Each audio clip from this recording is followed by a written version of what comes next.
I'm Elaine. And I'm Rachel. And welcome to Legs Out. And away we go. This is the podcast where we tell you about Formula One our way. The races, the cars, the drivers. We are obsessed. And here's why you should be too. Seashells, seashore. Can't ever say that. Really can't. It's never worked for me. Sheila sells seashells by the seashore. That was Sherry. Sherry? Sheila? Maybe they're sisters. I don't know. Sally sells seashells by the seashore. Hello, Rachel. Hello. Just getting our little vocal exercises in. Mama. We're both. Rachel was a little down and out last week. I caught whatever is floating around. And now here we are. Bonded. Full 10 octaves lower. Yeah.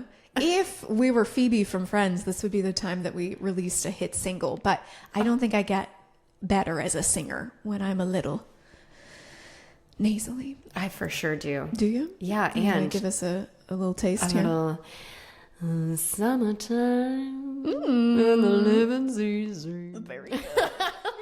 Beautiful. But it's mostly like you just feel a little, I want to do, it's getting lower as I keep going. By the end, you won't hear us. We will be recording, but Elaine will have gone to an octave that no human can get to. Octave? Is it octave when you're lower? I don't know. Okay, I don't know. good. Who knows? But you can soundtrack our Spa GP with your lovely singing voice. No problem. Yeah. I've got you, baby. This is the... Didn't we joke about this last year? It was like the lower it gets, the phone sexier it gets. Oh, true. Yes, we do tend to drift into that territory. Yes. Yeah. This is where I will go. Let me tell you about the Spa GP.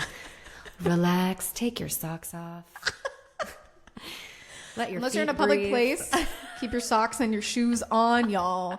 I was just on that long international flight, and the gentleman next to me, who is actually a great chat, from Austria, I was like, do you want to, are you going to go to the Austrian GP? And he was like, I'm actually more interested in MotoGP as opposed to Formula One. And I was like, great, so we can talk about that too. And I'm usually like, please, God, just let me read my book. But then he took his socks and shoes off? He just took his shoes off. I mean, that's understandable. It was a choice, but it's okay. It was a good chat, and we both had moments that it was like, great, we can talk to each other because we're humans next to each other, and then also we're going to go into our separate worlds, which is my ideal on a plane. Yeah. Don't talk to me very much, but also we're humans, so let's interact. Anyways, the rabbit trail of all rabbit trails. Yes. Today, we are here to sexily, not me, you got it, preview the Belgian Grand Prix at Spa-Francorchamps. And that's this weekend. What? Spa-Francorchamps. Francorchamps. That's not how you say it.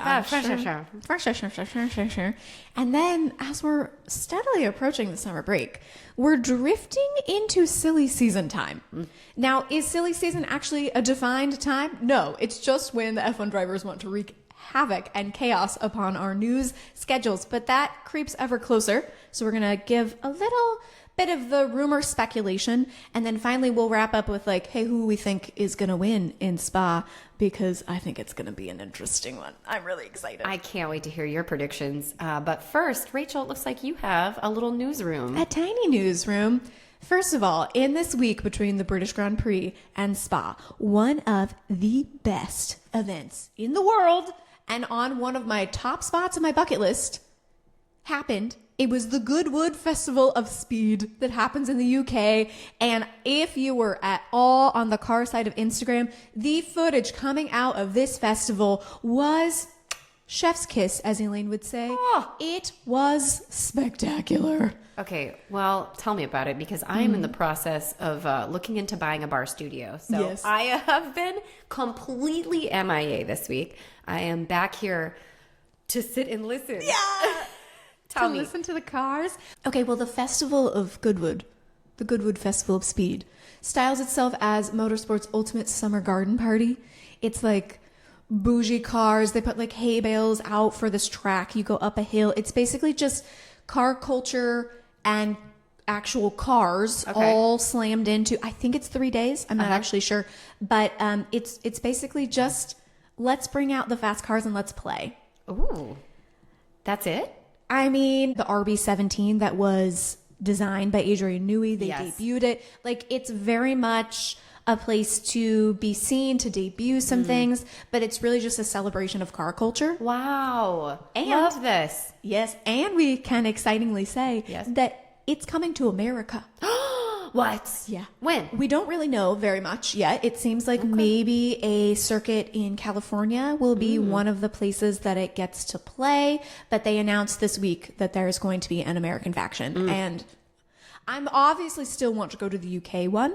Right. But if I can go to the American one first, because that'll just be like closer, right? I don't have to fly across an ocean. I'm really excited. It was a really cool... I'm going to show you particularly a picture. They built this amazing sculpture, and that it's like giant big arches crisscrossing each other. If you're watching on video, this is the tiniest bit more illuminating. Maybe not. She's just making like a McDonald's. McDonald's. crossed. But there was an extra third McDonald's M in there. But then at the end of the arch, instead of connecting with the ground, they were hanging a Singer Porsche. Yeah. So it was 3 Porsches just like suspended in the air. It was exquisite. Next level. Next level. Put it on my wall. Ship it here. I got it. I want it. I think it would be like you'd have to put your house in the middle of it. Like it was that big. You don't get to put it on your wall. Oh no. It would be like the entryway to your driveway. What an entryway that would be. Could you If that's how you imagine? signaled this is what you're coming to visit. And then you could put Christmas lights on it at Christmas. Cute. That's of course how I would Yeah, of course. decorate my hanging cars. Obviously. Fascinating. Love this. So how long has this festival been going on, out of curiosity? Ooh, that is actually a great question to which I do not know the answer. A long time. Nice. It's been a moment. They bring a lot of cars that are of ancient history, basically. Like you would love it because they pull out some of the Yep. Give me a history. like 60s and 50s cars. Ooh, They yeah, did a yeah, really yeah. cool recreation with like Ford and Ferrari. It was just the stories that came out of this weekend were really both exciting in their newness and then also just harkening back to like the good old days in a lot of ways. Yummy, yummy, yummy. Can't wait. That's amazing. Love. Also, it's important that we note, we recently did an interview with Madge Merrill, and she released her book, finally, The Paddock Club. It is amazing. Please go buy it. Please support women in F1. Please support authors. Yeah, all of that. Just love. We loved her. She's so fun. I want to be besties forever. Yeah. She's going to come to Austin. Let's just She's got put that out there. Yes. We're putting that in the ether. You can get it on audiobook. You can get it on like your Kindle. You can get it in print. There's all sorts of options for you to enjoy that wonderful story. So congratulations, Madge. Yay. We're really proud of you. Yay. All right. So let's kick it full speed. Yeah. Let's kick it, Elaine. Let's kick it. I'm here to tell you. Sorry. I'm here to tell you about Spa.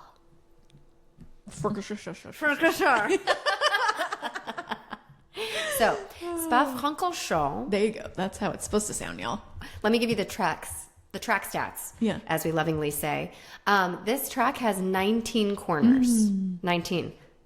Kind of aggressive. But also, it's the longest track on the calendar, which we love, which means there are only 44 laps, Lewis Hamilton. So, Oh, yes. Ooh. It Could does that that. be a little premonition of your prediction? We don't know. Stay tuned till the end of the episode. We'll see for Rachel's predictions. I am curious. Okay. Keep moving.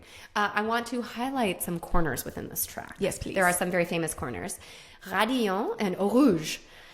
Those are two, it's like a little, I hesitate to call them corners, but it's a little like sway, lefty, Little righty. switchback situation. Little switchy switch. But it's uphill. It sweeps uphill and it's right before the checkered flag line. So interesting, just food for thought. You will probably hear those names very often if you are watching on F1 TV or Sky Sports if you're in Europe. Or if you are listening to us in Vietnam. Which we had a sudden little pop up there. So hi, y'all. Thanks for listening. Literally opened my mouth to say welcome in Vietnamese and realized I have no idea how to say. Oh, I love that you had the confidence to be like, yep, it's going to come to me in this moment. Everyone pause. We're going to find out right now. Nope. Elevator music.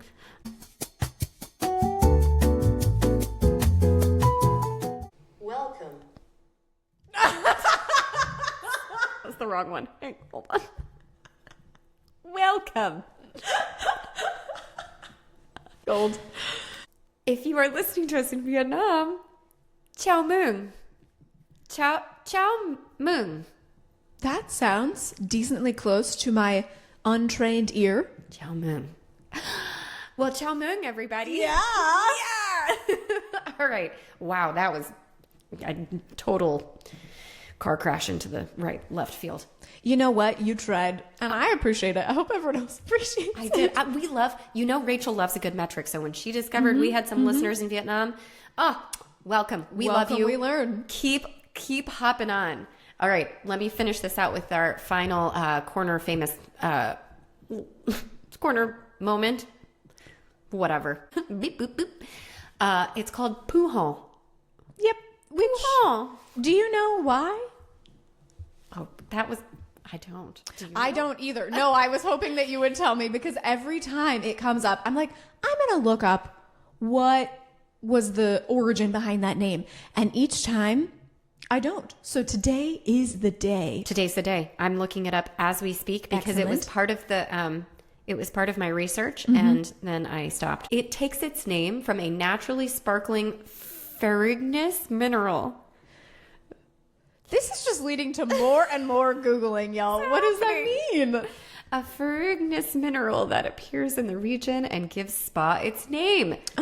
Oh, okay. Oh, I should have kept reading. The word Pouhon means the place where water is drawn from. Oh, that's French. actually beautiful. The word itself, I'm going to be honest, is not my favorite corner name, but knowing the meaning, that will bring joy to my heart. This, if you did not know, we often refer to it as Spa because it's fun and it's, iconic. But it's in Belgium. So This is officially the Belgian Grand Prix hosted at Spa-Francorchamps. Yes, exactly, Rachel. You nailed it. Thank you. 10 out of 10. 10 out of 10 for me. Can I tell you? I will say the reason that Pouhon is an important corner is because it is steep downhill into a hairpin. So many drivers say this is where you really have to push your car to the limit and you depend on the grip of your tires. I am speaking to you, Red Bull. Have you fixed your shit? Looking at you. Please continue. I hate to frighten you, but I saw that Mekis was saying, it's not going to be fixed immediately. We're working on it, but it's not going to be perfect immediately. So, if you were around Elaine this weekend, maybe give her a hug. Give her a little hug. Give any Red Bull fan you see a hug. And maybe it will be unneeded because maybe they will have fixed it. And Fernando Alonso has referred to this track as one where the driver can make the difference. And we always say Max Verstappen can pull magic things out. And so it is possible that the problem that they're having is not going to strike him a thrice time and it will be fine. Okay, so here's what you did. You walked me to the cliff. You made me bend over. You made me look over the cliff. Oh, okay. And then you walked me right back. Yeah, I'm like, let's prepare ourselves for possible reality, but don't worry, we can always have hope. Here's where you will throw yourself off, but you don't need to. Yeah, because I got the rope. I'm gonna yank you back just in case. You're so fine. It's gonna be fine. Red Bull does give you wings. No, Max has wings. Okay. Red Bull does not give you the wings, apparently. Red Bull gives you a lead weight and attaches it to your ankle. But if you are as talented and as dexterous as Max, done. Dexterous. I love that word. The FIA is apparently looking into the rear wing situation because they love to find a bit of innovation and say, let's stomp our foot on that.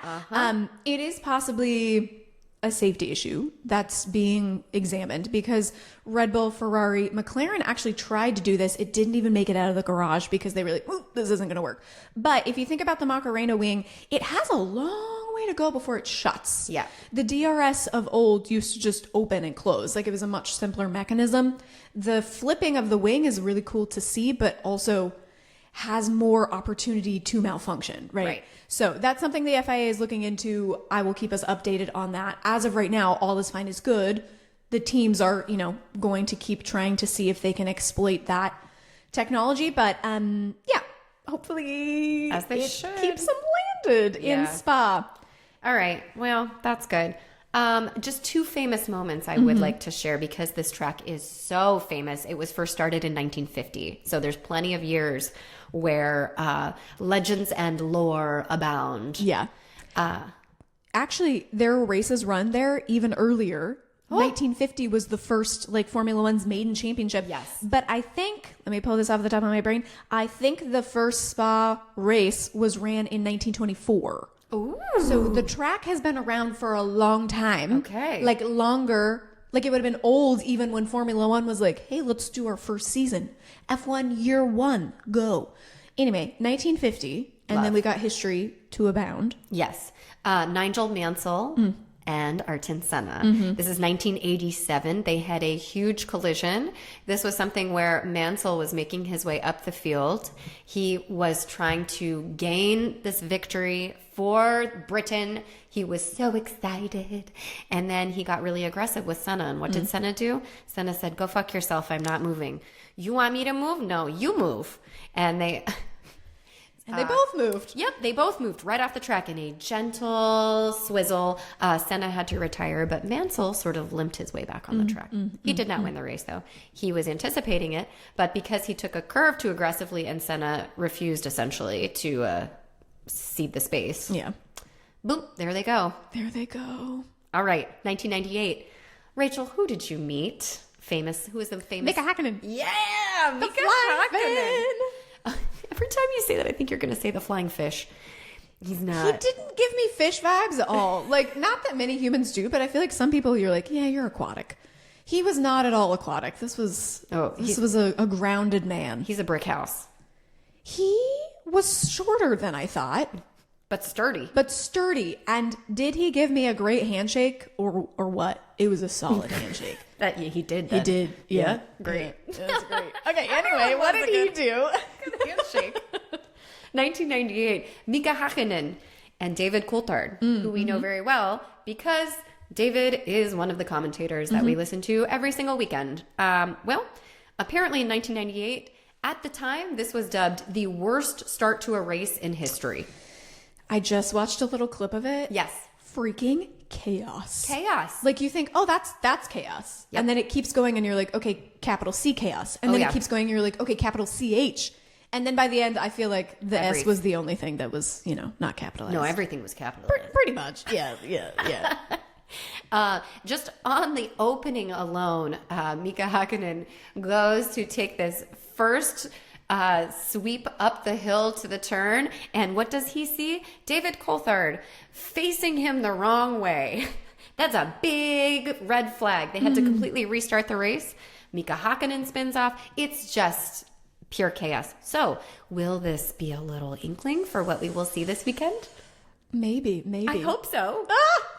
You love a capital CHAOS. You can just CH it. Capital chaos. Yeah. Is that too aggressive? No, it's not. The weather as of Tuesday morning, this is when we are recording, could change because that's what Belgium is.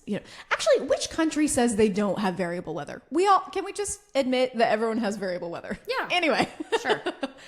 When you were highlighting that it's the longest track on the calendar, that means you got a lot of space for the weather to be different in one corner. Then you keep going around and around and around, and you're in a different corner. Yes. The weather could be completely different, wet, dry. It makes for very interesting strategy, very interesting tire choices, very interesting grip, as you mentioned. Right now, it's looking like Friday has some scattered thunderstorms, but that's just practice. We're not in a sprint weekend. Yes. Saturday and Sunday right now look cloudy with the teeny tiniest chance of rain. Interesting. But who knows? That could completely change by the time we get to Sunday. TBD. This is the segment where I say I occasionally sim race. And I'm still bad at it, but I really enjoy racing on Spa because I think I'm going to be a little bit Lando Norris-like in that I prefer a track that is flowing, that has, once you get into the rhythm of it, it feels almost like a dance. Yes. That I am nowhere near nailing any of these corners nor the long straights, but if you can find in the pocket, basically, it is a really fun, sweeping track. This is the first time that I think you've said that before, but that's really resonated with me in terms of when we learn a bit of choreography that we are going to perform, ideally preferably, we have many weeks, months to rehearse it so that it becomes second nature, which is essentially what the drivers are doing in the sim. Yeah. They are rehearsing over and over until the track itself is second nature. Yeah. And they have to do that. How many? 24 times? How many races in this season? 22 right now. 22, that's right. There's some rumors that they're going to pop one of them in to the very end of the season. I frankly am alarmed. I do not want that to happen. Yeah. Because Vegas to the end, I feel like everyone's sick. Anytime you're popping onto like a journalist talking, they're like, well, I've had the flu 7 times. Yeah. I'm barely alive. Electrolytes are the only thing keeping me going right now. But yay, cars are on track. And I just, not only for the drivers, we've talked about this, but there is a whole absolute ecosystem of people that need to sleep. There's a structure. There's a reason that it is structured the way that it is. Adding another one onto the end is not going to be beneficial. Yes, we want to see racing. Do we want to kill our favorite people? No. Nope. No, we do not. Nope, we don't. To connect back to the choreography of all of this, I have to give a shout out to friend of the podcast, Connor. He is, when I say I'm like occasionally sim racing, Connor is like diving deep into, this is how you actually drive a car. Let's like figure out the mechanics of it. And he has very much shared that breaking down the technique of like going into a turn, how you brake, where you want to angle your car feels very much to him like learning choreography. He's also a dancer. And so I think there is a real parallel between, at least for those of us who experience one or the other, I think there is a real overlap between the technique and the timing and the physical patterning that you have to get into your brain to do it well. Yeah. Well, so Spa, in my very limited knowledge, is really fun to drive. And when they're talking about blind corners, it is alarming to me sitting safely in a sim rig, not in a car, not in any danger. It is crazy the level to which you have to commit coming over Eau Rouge immediately into a corner you cannot see. And that is weird for me driving a car, mostly by myself because I'm not ready to be in races yet. So just me being like, okay, I got to nail this. The fact that they are on lap 1, especially bunched all up together, and you're just trusting that you're not going to crest that hill into somebody's diffuser. Right. It is a reminder of why I feel so in awe of the like gladiatorial bravery that these men have each time they get in a car. It's crazy to me. Not even the bravery, the mental bravery, but also the trust in their vehicle. Right. The trust in their fellow drivers. They have to trust that every single person is going to attack it the same way they are. It's like if you're at a stoplight, everyone releases their brake the minute the light turns green. You have to trust that the car in front of you is going to go before you hit the gas. I mean, that's point blank. So, it is spectacular. I love this track. This one is very high on my bucket list. It is in the middle of a beautiful forest that has a lot of history itself. So scenic. My history nerdiness has popped up once again. Tires and history nerd has been the theme of my year, but I won't get into the World War history that the Ardals Forest has. What? I was going to say, are you going to tell me about the forest? No, I'm not. I intentionally was like, you need to hold off on researching this because you will yeah, exactly. Sometimes when I deep dive, I'm like, did I need to share every single detail that I learned? No, probably not. Could have summarized that for folks, but after this, we'll have a chat offline about the historical significance of the Ardal Forest. Can you give me like just saying it right? What is Ardennes? Ardennes. Hold on. Ardennes. Ardennes. Okay. Ardennes Forest. Can you give me like a one word or like? It apparently just had significance for both World War battles. Like there were some battles fought in that. It spills not only nice in terms of like cool to learn about, but not nice in terms of humanity. Probably. Let's be kind to each other. But it spills into like Luxembourg and France. So it's not just a Belgian forest. It's a larger scope forest. But yeah, Spa is just nestled right on in there. Then the hills are alive. I know that's Austria, but the hills are alive with the sound of music. And cars. And it's good. What's not good is the fact that Max Verstappen has been rumored to move to McLaren. Okay, silly season. Here we go. Let's just do it. How are you feeling? Like, is that something that is at all of interest to you, or are you ready to like stomp on that bug and squish it? I'm losing my hair. Is what's happening. From stress about Max Verstappen's season? About Max going. I would just say to you, welcome. Welcome. I'm so glad. I mean, I'm legitimately not You're mad. like, I'm not about time. I don't want you to suffer. But However, I'm like, yeah, this is what the rest of us feel like, aka Ferrari fandom. Here we are. all right. You know, it's not great. Yeah. So this is a rumor that has been admitted. Max has admitted that he has had a meeting with McLaren. Sure. As any top driver should. You should be looking around. You should take meetings. Just take meetings. Take some tea, eat some crumpets, whatever you want to do it. Do you think that's what he's doing, eating tea and crumpets with McLaren? Stroopwafels. And Do you think they ask him what he wants in his tea and they all just sit pleasantly around and they say, how are you? No, I don't think that's what happens. I think Max is like, what you got for me? Because right now your car ain't there either. So honestly, I don't think McLaren would be a good fit for Max, if I'm being blatantly honest. Why? I just don't. I don't think Zach Brown has the right just blatant vibe check. I don't think that is a place where Max would feel like they are pushing for the best at every single moment. I don't know why specifically, because I know Zach Brown is ambitious. Sure. Lando Norris is ambitious. Piastri is ambitious.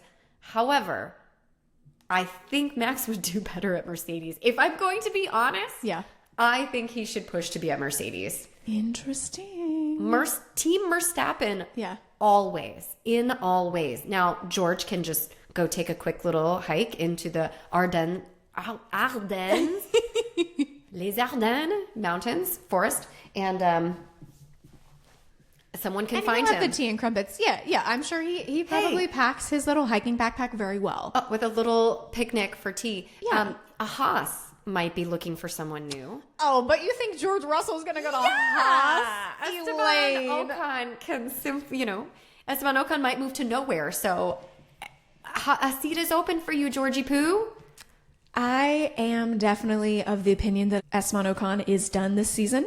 And I am both sad for him because I think he is a good driver, but good driver only gets you so many years. And in a lot of ways, I think he has outstayed the amount that good driver allotted him.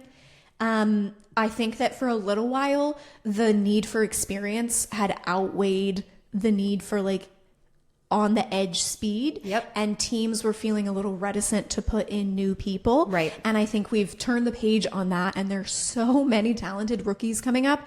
And with the ability of having the sim, with the idea of having the mandated practice sessions for these rookies, I think that teams are getting more headline availability of like who's going to be a good fit for their team. And so they feel a little more empowered to give them a try, especially as our group of rookies last year kind of smashed it, frankly. Like both literally and figuratively. Exactly. There were definitely car crashes. There was smashing, as is expected with a young driver. But I just think that reticence has taken a step back and teams are more invested in new talent and in kind of bringing the average age of the grid down right now. Oh, yeah. Big time. I think it's also important that we think about cost. The teams at the back of the grid don't have a lot of money to spend on these drivers. Right. And also, even further with that, you have a set amount of money that you're going to spend each year on your car. If you are hiring a rookie driver who is potentially going to crash your car, I think that's where they were hesitant to hire new drivers.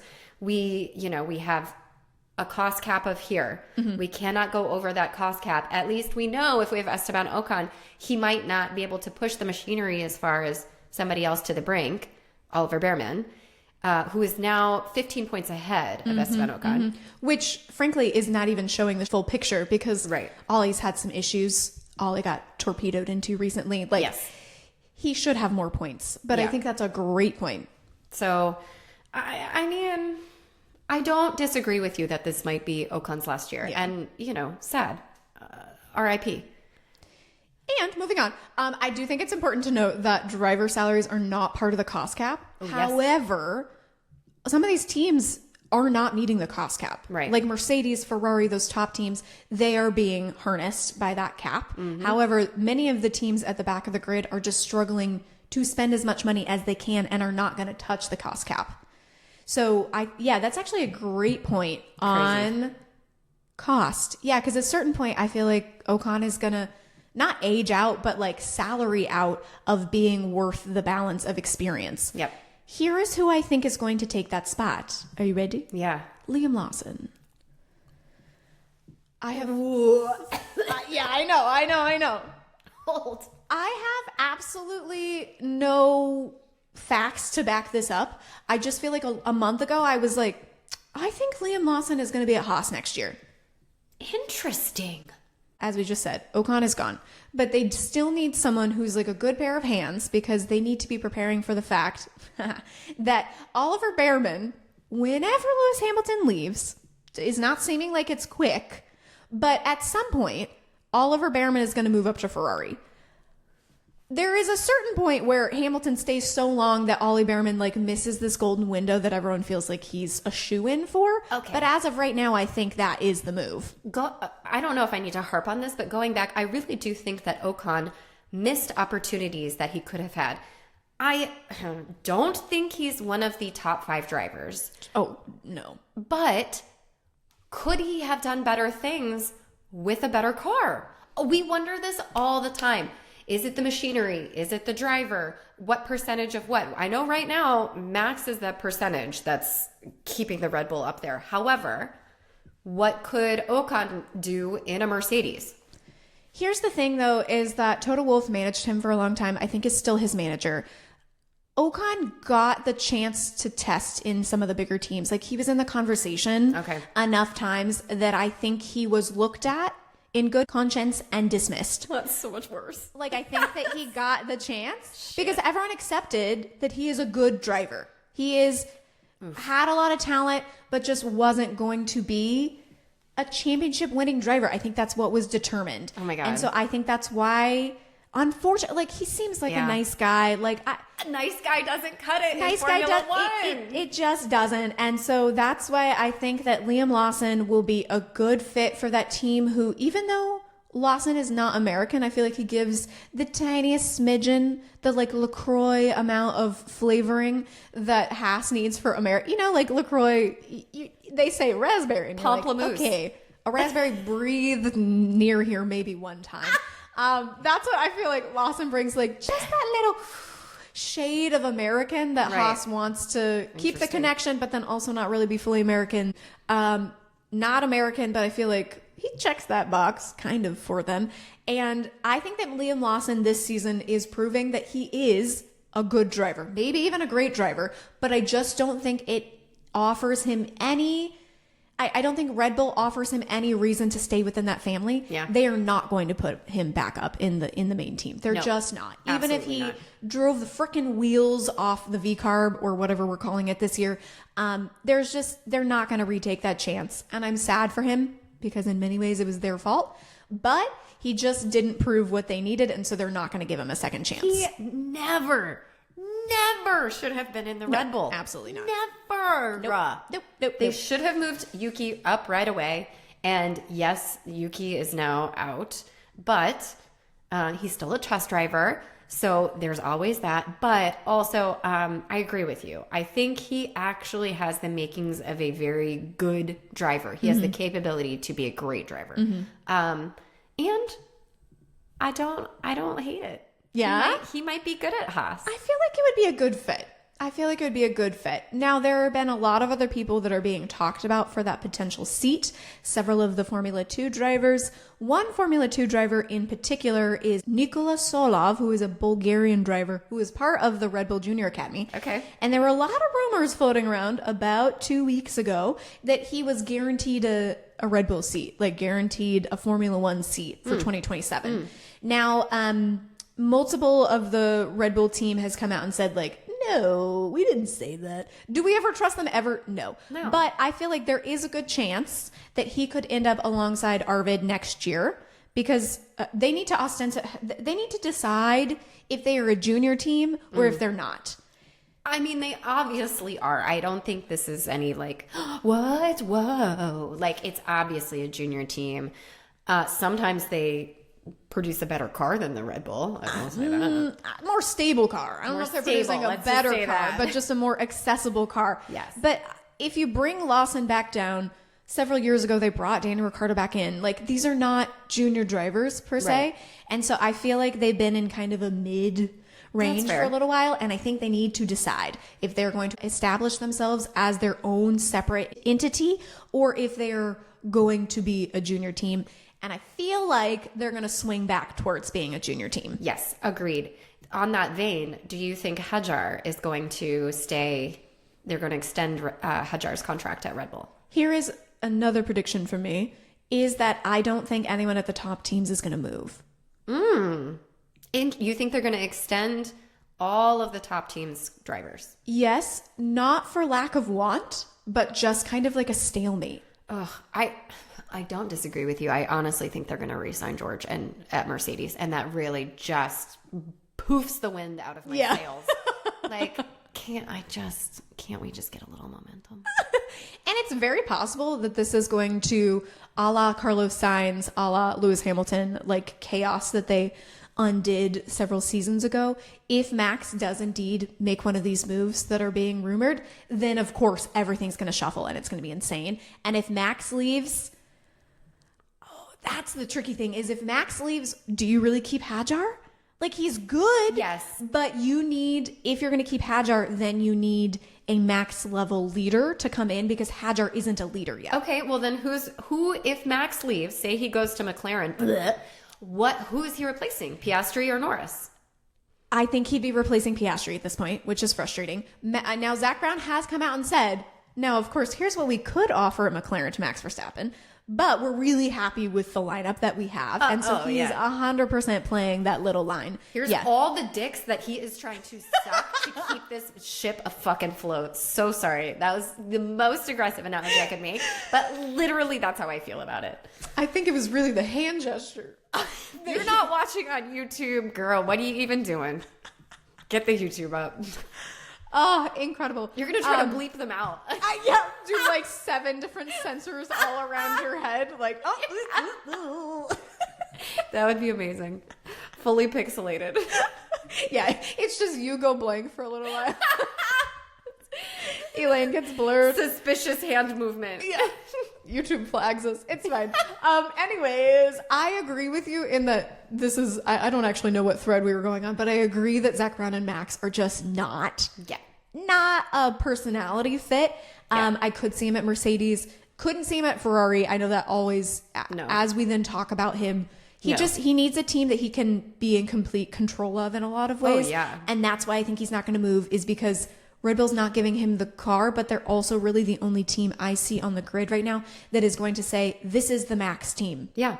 I don't think anyone else is going to bow to that. Yeah, I actually completely agree with you. Although it would be required wherever he went. I think Mercedes would completely bow to him. Everyone would bend over for him if they got him. Except for I don't see that at Ferrari, but McLaren and Mercedes, I could see them bending. Weirdly?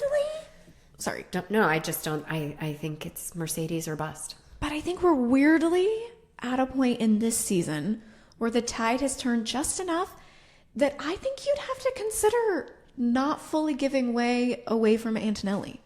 Like, Antonelli is on a charge. Mm-hmm. Antonelli is showing some crazy things. Is he young? Is he so early on in this championship bid? Yes. But I think you were almost to the point where you would be neglectful to just be like, all right, Kimmy, get out of the way. Max is coming. Oh, no, it would be Kimmy and Max. I know, but I think that Max needs to be in a team where he's going to... Oh, you think Antonelli is the number one driver that... I just, if it was Max and Kimmy, I'd want it to be a duel. This would be like the one time that I'd be like, okay, I need you to do a better job of what McLaren tried to do. Yes. And I think that would be so exciting. Yep. But I feel like Max would expect Kimi to be kind of subjugated. And I think Mercedes has found themselves in a place that they wouldn't just easily be able to say, yeah, Kimi's your backup. Okay, but here's the thing. Follow me here then. I think Max, he's got 4 world championships. I think that he, you know, at some point in his career, he will become the daddy figure instead of the all-star quarterback. Sure. You know, I do think there will be a time when he would accept that, you know. You think? Yeah. I mean, I don't think it's now. Sure. I definitely don't. This is definitely like a 2029 situation? Yeah. I don't know, Okay. 32. It's fine. It's fine. He will figure it out. He will come into its own. But he has gained enough experience now to where I think you can see it. And I mean, you know, as a dancer, you never want to quit. You just don't. No. However, as I get older in dance, I do see myself thinking it is okay to turn down certain projects, whereas before it was yes to everything. Right. Yes. Now, God, did we already talk about this? I am enough. I've done enough. It's enough. Yeah. It's okay. It's never really enough, but like it's enough to be enough. Oh, wow. That was so meta. Yeah, but I'm with you. And I Oh, good. loved it. Oh, good. Yeah. Okay, can we come back to Earth?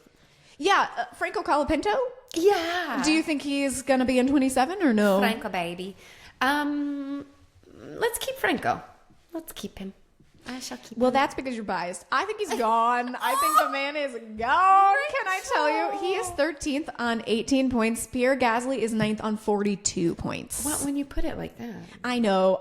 In my brain, was like, Franco Colapinto is doing better this season. And genuinely, I think that he is. But it is, as we say many times, Alpine and Briatore's team. And therefore, gentle slope up in ability is not enough.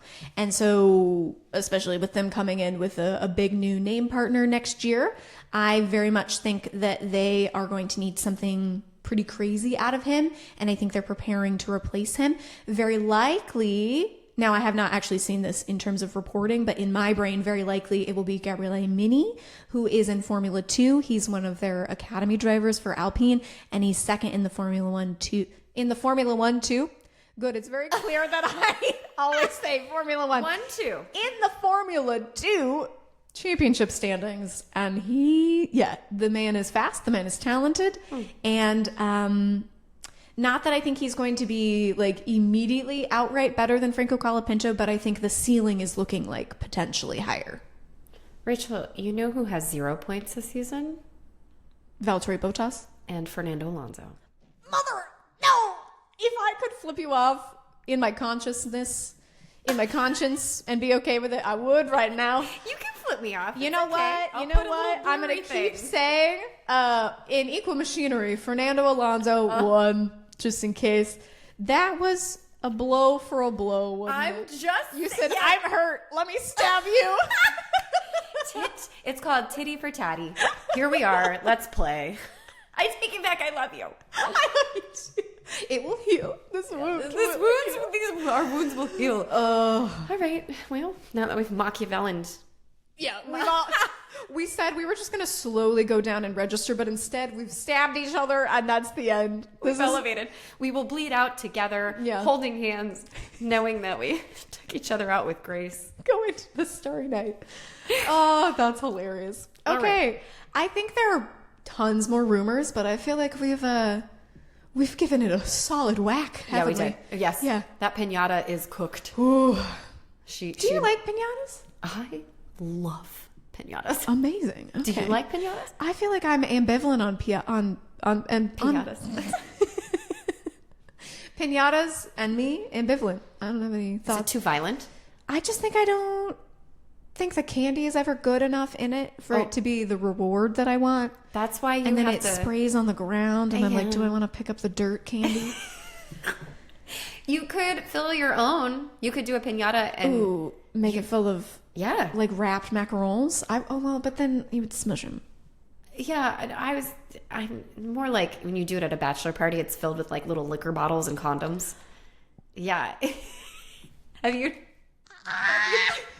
never done that? Sorry for that scream into the mic. But no, Elaine, not one time. Well, the last time I had a piñata was childhood. I know what we're getting you for your birthday. Alrighty. Mental note. Hold on. Let me write this in my clickety click clack. And while you clickety click clack that, I'm going to bring up the spin the wheel as we move past liquor bottles to spin the field. If you're new here, this is where we spin the whole 22 drivers so that we ideally talk about some of the drivers that are not at the front and get a little less chit chat. So without further ado, spinning, spinning, spinning. Okay, fair enough. It's giving me names at the front. Max, where is Max going to finish this race? Okay. In full theme of this episode, I want to hear where Max is going to end. Mm-hmm. Well, if he can get his car together, I truly think he's going to be in the top 3. Hands down. Ooh. Okay. Yes. He is excellent at this track. And I will say, last year it was a McLaren 1-2. Mm-hmm. Piastri won it, Norris right behind. Mm-hmm. However, we also had Leclerc and Verstappen up there. Yeah. So I am wondering if Ferrari can hang on with it. But I think, especially based on the last performance we saw, I think he can take it. I think he can take it all the way. Do I think he would win? Not unless Antonelli made a grave error. But I think he's up there. Okay. I'm going to say top 3. Top 3. Okay, excellent. One of the Instagram questions that we got when I said, what do you want to know about the Spa GP is, can Max finish the race? So we have heard, yes, good. Top 3 for me, Lane. Yes. I believe in him, but I think that there are some faster cars out there right now. So I think he's going to be in a frustrating P4. I think he's going to be competitive, but I don't think he's going to make the podium. Okay, I understand, and here's why you're wrong. Because, as Fernando Alonso said, the driver maketh the track. Nope. Maketh the difference.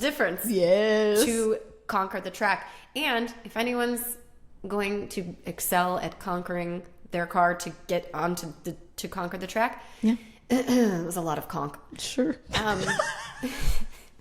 That took me out. Good. It's Verstappen. I don't disagree with you. I think I have less faith in the car than you do. For the winner, who do you think is going to win the Belgian Grand Prix? I'm going to give it to Kimi. Okay. He's going to finish a race. So sorry. Yep, period. The reliability has been so stressful. Yeah. I feel like George Russell's car is still somewhere on a boat floating after, I think it was Canada, that he retired out of the lead, and they still haven't been able to diagnose what the problem was, and they were like, yeah, it has to get back to HQ on the boat. So there's a lot of backlog of problems for Mercedes to figure out. But I agree that if the car maintains, then Kimi will win. Mm-hmm. But I think that